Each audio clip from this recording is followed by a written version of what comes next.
One of the most legend vehicle ನನ್ನ ಮುಂದೆ pass ಆಗ್ತಿದೆ. ಆದಷ್ಟು ನಿಮ್ಗೆ ಅದ್ರ ಡೀಟೇಲ್ಸ್ ಕೊಡ್ತೀನಿ ಈಗ.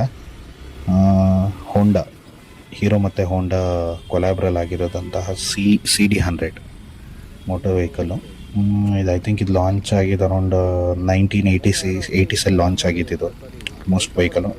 ಇನ್ನೊಂದು ವಿಷಯ ಅಂದರೆ ಇಂಡಿಯನ್ ಹಿಸ್ಟ್ರಿಲೇ ಫಸ್ಟ್ ಮೋಟರ್ ವೆಹಿಕಲ್ ಲಾಂಚ್ ಆಗಿದೆ ಇದು ಆ್ಯಕ್ಚುಲಾಗಿ. ಐ ಥಿಂಕ್ ಅರೌಂಡ್ 97cc ಇದು. ಏರ್ ಕೂಲ್ಡ್ ಇಂಜಿನ್ನು, 4 ಸ್ಟ್ರೋಕ್ ಗಾಡಿ, ಸಿಂಗಲ್ ಸಿಲಿಂಡರ್ ಇಂಜಿನ್ ಇದು. 7.5 BHP ಮೋಟರ್ ಇರ್ಬೋದು, ಅರೌಂಡ್ 7.2 ಟಾರ್ಕ್ ಇರ್ಬೋದು. ಜಸ್ಟ್ ಸೆಂಟರ್ ಆ ಟೈಮಲ್ಲೇ ಹೆವಿ ಹೆಸರು ಮಾಡಿದ್ದಂತಹ ಗಾಡಿ 1980ಸಲ್ಲಿ ಬೆಸ್ಟ್ ಇದೆ. ಆ ಟೈಮಲ್ಲಿ ಮಿಡ್ಲ್ ಕ್ಲಾಸ್ ನೋಡಿಕೊಂಡು ಹೀರೋ ಮತ್ತು ಹೋಂಡಾ ಡಿಸೈನ್ ಮಾಡಿದ್ದು ಆ್ಯಕ್ಚುಲಿ ಇದರಲ್ಲಿ ಇಂಜಿನ್ ಬಂದು ಹೋಂಡಾದು, ಬಾಡಿ ಶೇಪಿಂಗ್ ಮತ್ತು ಬಾಡಿ ಇದನ್ನೆಲ್ಲ ಕಂಪ್ಲೀಟಾಗಿ ಮೆಟೀರಿಯಲ್ ಬಂದು ಹೀರೋದು ಆ್ಯಕ್ಚುಲಾಗಿ. ಆ ಟೈಮಲ್ಲಿ ಆ ಥರ ಕಾಂಟ್ರಾಕ್ಟಿಂಗ್ ಇತ್ತು. ಫರ್ದರ್ ಆಮೇಲೆ ಹೋಗ್ತಾ ಐ ಥಿಂಕ್ 2010 or 11 ಹೀರೋ ಮತ್ತು ಹೋಂಡಾ ಸಪ್ರೇಟಾಗಿ ಸ್ಟಾರ್ಟ್ ಆಗಿದೆ ಇಂಡಿಯಾದಲ್ಲಿ ಅನ್ಸುತ್ತೆ. But one of the legend vehicle.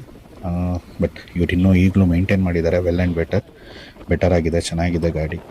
ಸಖತ್ ಕಂಡೀಷನಲ್ಲಿ ಇರೋಂಗಿದೆ ಗಾಡಿ, ಚೆನ್ನಾಗಿದೆ. One of the legend. ನಾನು ಬೈಕ್ ನೋಡೋಂಗಾಯ್ತು ಈಗ, ಬಟ್ ಇನ್ಫಾರ್ಮೇಷನ್ ಮೋರ್ ಚೆನ್ನಾಗಿದೆ. ನೋಡೋಣ ಇನ್ನೊಂದು ಮುಂದೆ ಎಂತೆಂಥ ವೆಹಿಕಲ್ ಸಿಗುತ್ತೆ.